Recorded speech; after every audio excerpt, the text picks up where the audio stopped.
Hi నమస్తే, welcome to focus line. పశ్చిమ బెంగాల్లో రాజకీయం ఎటువైపు వెళుతోంది? మమతను అడ్డుకునేందుకు మోదీ వేస్తున్న అస్త్రాలేంటి? ఈసారి కమలం జెండా ఎగరటం పక్కానా, లేక మోదీపై పంతం నెగ్గించుకుని మళ్ళీ మమత పీఠం దక్కించుకోబోతున్నారా? అటు తమిళనాడులో విజయ్ పార్టీ పరిస్థితి ఏంటి? దళపతి మధ్యలో ఉన్న అస్త్రాలేంటి? ఇది వాటి స్పెషల్ ఫోకస్లో తెలుసుకుందాం. బెంగాల్ కోటపై జెండా ఎగురవేసేది ఎవరు? దీది తన హ్యాట్రిక్ జోరును కొనసాగిస్తుందా, లేక మోదీ సేన ఈసారి చరిత్రను తిరగరాస్తుందా? ఇప్పుడు దేశం మొత్తం చూపు పశ్చిమ బెంగాల్ వైపే ఉంది. వెస్ట్ బెంగాల్లో రాబోయే ఎన్నికల యుద్ధం కేవలం ఒక రాష్ట్రానికే పరిమితం కాదు.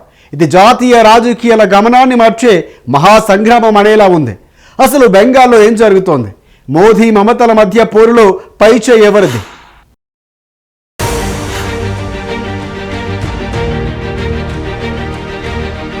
పశ్చిమ బెంగాల్ కోట ఇప్పుడు తృణమూల్ కాంగ్రెస్ మమతా బెనర్జీ కోటగా మారింది. ఇన్నాళ్లుగా తన సామ్రాజ్యాన్ని కాపాడుకుంది. అయితే ఇప్పుడు జరగబోయే ఎన్నికల్లో మమతా బెనర్జీ పరిస్థితి ఏంటి అన్న చర్చ మొదలైంది. రాబోయే అసెంబ్లీ ఎన్నికల్లో గెలుస్తుందా లేదా మోదీ వ్యూహంలో చిక్కుకుంటుందా అన్న చర్చ మొదలైంది. అయితే పశ్చిమ బెంగాల్లో మమతా బెనర్జీకి క్షేత్రస్థాయిలో బలమైన పట్టు ఉంది. బెంగాలీ అస్మిత అంటే బెంగాలీ ఆత్మగౌరవం అనే నినాదం ఆమెకు పెద్ద ప్లస్ పాయింట్ అనేది విశ్లేషకుల నుంచి వస్తున్నమాట. ప్రభుత్వ సంక్షేమ పథకాలు మహిళా ఓటర్లను ఆకట్టుకుంటున్నాయి. గత ఎన్నికలతో పోలిస్తే బీజేపీ ఇక్కడ తన ఓటు బ్యాంకును భారీగానే పెంచుకుంది. అవినీతి ఆరోపణలు, శాంతి భద్రతల సమస్యలను అస్త్రంగా చేసుకుని మమతను ఢీకొట్టాలని చూస్తుంది బీజేపీ. ప్రస్తుతానికి పోరు నువ్వా నేనా అన్నట్లుగా ఉంది. అయితే బెంగాల్ గడ్డపై దీదీని ఓడించడం బీజేపీకి ఇప్పటికే ఒక హిమాలయ పర్వతం ఎక్కడం లాంటిదని కూడా సందేహాలు వస్తున్నాయి.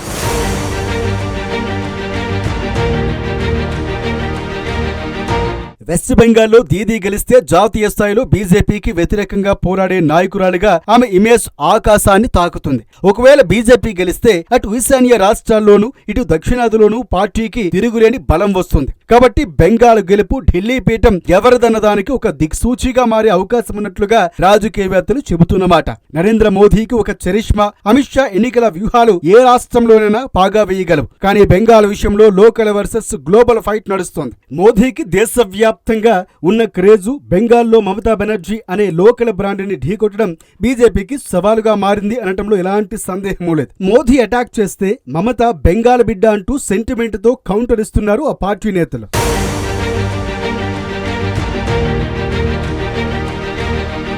పశ్చిమ బెంగాల్ రాజకీయాల్లో మైనార్టీ ఓటు బ్యాంకు ఎప్పుడు నిర్ణయాత్మక శక్తి. దాదాపుగా 30% వరకు ఉన్న ఈ ఓటర్లు ఇప్పటి వరకు మమతా బెనర్జీకి రక్షణ కవచంగా నిలుస్తూ వస్తున్నారు. అయితే ఈ కోటలో చీలిక తెచ్చేందుకు బీజేపీ ముమ్మరంగా ప్రయత్నాలు చేస్తోంది. ముఖ్యంగా గ్రామీణ ప్రాంతాల్లోని హిందూ ఓటర్లను ఏకీకృతం చేయటం ద్వారా దీదీ ఓటు బ్యాంకుకు గండి కొట్టాలని కాషాయ దళం వ్యూహాలు రచిస్తోంది. అటు సిటిజన్షిప్ అమెండ్మెంట్ యాక్ట్, సిఏఏ వంటి అంశాలు ఈ పోర్లో సెంటర్ ఆఫ్ అట్రాక్షన్ గా మారాయి. ఇది మమతకు అనుకూలంగా మారుతుందా లేక బీజేపీకి మైలేజ్ ఇస్తుందా అనేది మాత్రం ఇప్పుడు $1 మిలియన్ ప్రశ్న.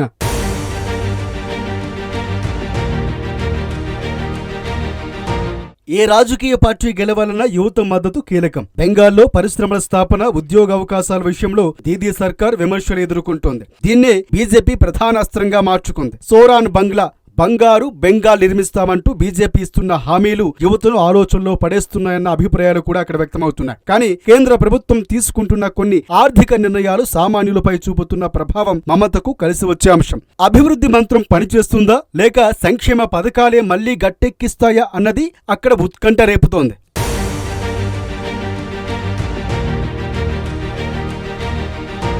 మమతను ఓడించేందుకు బీజేపీ ఈసీని వాడుకుంటుందన్న విమర్శలు ఉన్నాయి. నకిలీ ఓటర్ల పేరుతో అసలైన ఓట్లను కూడా తొలగించారనే ఆరోపణలు ఉన్నాయి. దాదాపుగా 63.66 లక్షల పేర్లను ఓటర్ల జాబితా నుంచి తొలగించినట్టు తెలుస్తోంది. అంటే మొత్తం ఓటర్లలో సుమారుగా ఇది 8.3%. దీనికి అదనంగా మరొక 60 లక్షల పేర్లు పరిశీలనలో ఉన్నాయి. ఎన్నికల సంఘం దీన్ని క్లీనింగ్ ప్రాసెస్ అంటోంది. చనిపోయిన వారు 24 లక్షలు, శాశ్వతంగా వలస వెళ్లిన వారు 32 లక్షలు. అలాగే డూప్లికేట్ ఎంట్రీలను తొలగించామని కూడా చెబుతోంది ఎన్నికల సంఘం. తృణమూల్ కాంగ్రెస్ దీని ఒక కుట్రగా భావిస్తోంది. ముఖ్యంగా మైనార్టీలు, తమ మద్దతుదారులు ఎక్కువగా ఉన్న ప్రాంతాల్లోనే ఈ తొలగింపులు జరిగాయని మమతా బెనర్జీ ఆరోపణ. మరోవైపు బీజేపీ దీనిని అక్రమ ఓటర్ల ఏరువేతగా స్వాగతిస్తుంది. ఎస్ఐఆర్, స్పెషల్ ఇంటెన్సివ్ రివిజన్ అనేది కేవలం జాబితా సవరణ మాత్రమే కాదు అని, అది బెంగాల్ ఓటరుకు ఒక గుర్తింపు పరీక్షగా మారిందని చెబుతోంది. ఈ పరీక్షలో భాగంగా తమ పౌరసత్వాన్ని నిరూపించుకోవాల్సి వస్తుందంటే భయంతో రాష్ట్ర వ్యాప్తంగా 100కు పైగా మరణాలు జరిగినట్లు ఆరోపణలు వస్తున్నాయి.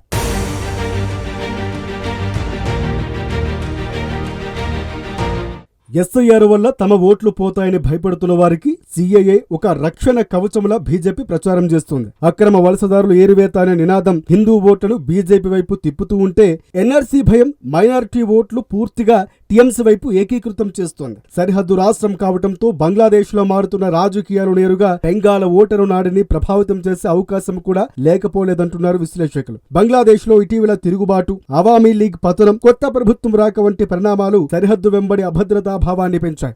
బంగ్లాదేశ్ లో హిందువులపై దాడులు జరుగుతున్నాయనే వార్తలు, సరిహద్దు భద్రతలో వైఫల్యాలను బీజేపీ తన ప్రచార అస్త్రాలుగా వాడుకుంటోంది. ఇది సరిహద్దు జిల్లాలోని ఓటర్లలో తీవ్రమైన మానసిక ప్రభావాన్ని చూపుతోంది.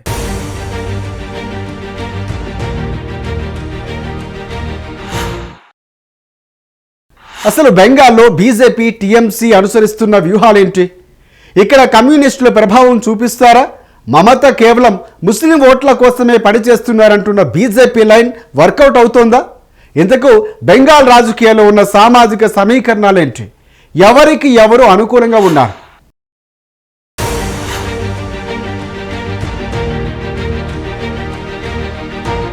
బంగ్లా నిజేర్ మేయకే ఛాయ్ అంటే బెంగాల్ తన సొంత కూతుర్నే కోరుకుంటుంది అనే నినాదం చుట్టూ మమత రాజకీయాలు తిరుగుతున్నాయి. బీజేపీని అవుట్ సైడర్స్ గా చిత్రీకరించడంలో మమత విజయం సాధించాలని ప్రయత్నాలు చేస్తున్నారు. బెంగాలీ సంస్కృతి, భాషను రక్షించే ఏకైక శక్తి టీఎంసీ అని కూడా ఆమె బలంగా ప్రచారం సాగిస్తున్నారు. లక్ష్మీర్ బండార్ అంటే మహిళలకు నగదు బదిలీ, దువారే సర్కార్, గడప వద్దకు ప్రభుత్వం వంటి పథకాలు గ్రామీణ ఓటర్లలో ముఖ్యంగా మహిళల్లో మమతకు తిరిగిలేని బలాన్నిచ్చాయి. దాదాపుగా 27 నుంచి 30% ఉన్న ముస్లిం ఓటర్లు బీజేపీని అడ్డుకోవడానికి టీఎంసీనే సరైన వేదికగా భావిస్తున్నారు అంటున్నారు విశ్లేషకులు. అలాగే నమశూద్ర, మతువా వర్గాల్లోని ఒక విభాగాన్ని తమ వైపు తిప్పుకునే ప్రయత్నం చేస్తున్నారు మమత.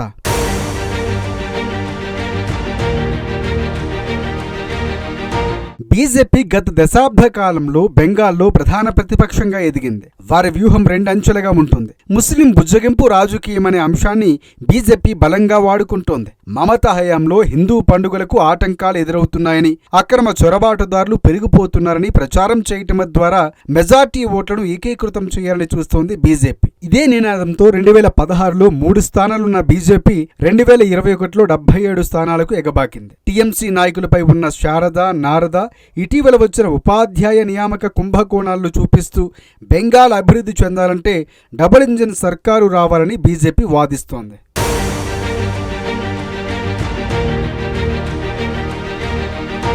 సరిహద్దు జిల్లాల్లో, పట్టణ ప్రాంతాల్లో ఉన్న మధ్యతరగతి హిందూ ఓటర్లలో మమత కేవలం ముస్లింస్ కోసమే పనిచేస్తున్నారనే ప్రచారం కొంత ప్రభావం చూపే అవకాశం ఉందనే సందేహాలు కూడా వినిపిస్తున్నాయి. మమత కేవలం ముస్లింల కోసమే కాకుండా దుర్గా పూజా కమిటీలకు నిధులు ఇవ్వటం, బ్రాహ్మణ పూజారులకు గౌరవ వేతనం ఇవ్వటం వంటి చర్యల ద్వారా తాను హిందూ వ్యతిరేకి కాదు అని నిరూపించుకునే ప్రయత్నం చేస్తున్నారు. సంక్షేమ పథకాలు కులమతాలకు అతీతంగా అందరికీ అందుతూ ఉండటంతో బీజేపీ లైన్ పూర్తి స్థాయిలో ఫలించే అవకాశాలు లేవంటున్నారు కొందరు రాజకీయ విశ్లేషకులు.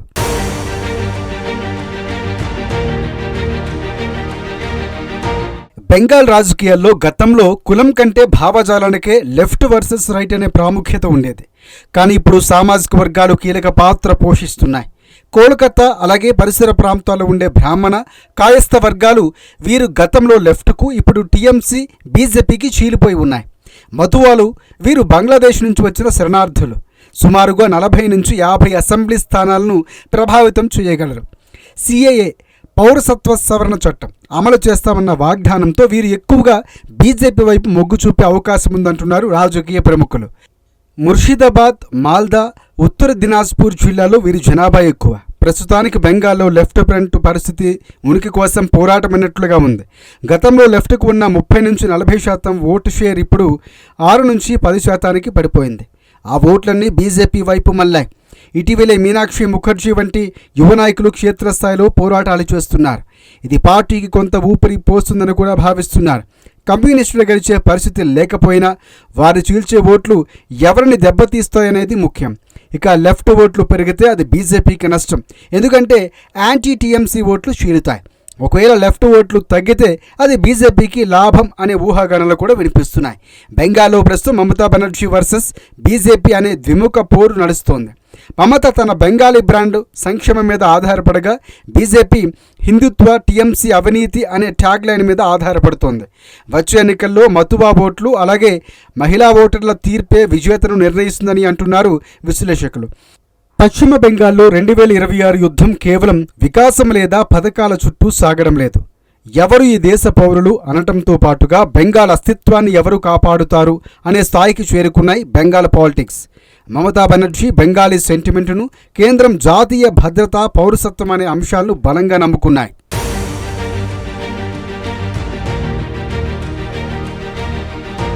బెంగాల్ కోటపై ఎగిరేది కాషాయ జెండానా లేక దీదీ జోరు కొనసాగుతుందా అన్నది కేవలం అంకెల గారడీ కాదు. అది కోట్ల మంది బెంగాలీ ప్రజల తీర్పుపై ఆధారపడి ఉంది. ఒకవైపు మమతా బెనర్జీ తన మహిళా ఓటు బ్యాంకు, బెంగాలీ సెంటిమెంట్ను కవచంలా వాడుకుంటుంటే, మరోవైపు బీజేపీ హిందుత్వ అజెండా, అక్రమ వలసల నినాదంతో పాటుగా కేంద్ర పథకాలతో అటాక్ చేస్తోంది. అయితే 60 లక్షలకు పైగా ఓటర్ల తొలగింపు, ఎస్ఐఆర్ ప్రక్రియ చుట్టూ జరుగుతున్న రాజకీయాలు ఈసారి ఎన్నికల ముఖ చిత్రాన్ని పూర్తిగా మార్చేసేలా ఉన్నాయి అనే అభిప్రాయాలు వ్యక్తమవుతున్నాయి. ఇది కేవలం ఓట్ల తొలగింపా లేక ఓటు బ్యాంకును తుడిచిపెట్టే వ్యూహమా అన్నది తేలాల్సి ఉంది. ఏది ఏమైనా 2026 బెంగాల్ సమరం భారత రాజకీయాలు ఒక నూతన అధ్యాయానికి తెరలేపబోతుంది అనే వాదన కూడా ఉంది. ఢిల్లీ పీఠంపై పట్టు సాధించాలన్నా, జాతీయ స్థాయిలో ప్రతిపక్షాల గలం బలంగా వినిపించాలన్నా బెంగాల్ గడ్డపై గెలుపు అనివార్యం. మరి సోనార్ బంగ్లా ఓటరు ఎటువైపు నిలుస్తారు? మమత విజయం పరపర కొనసాగుతుందా లేక మోదీ సేన చరిత్ర సృష్టిస్తుందా అన్నది వేచి చూడాల్సిందే.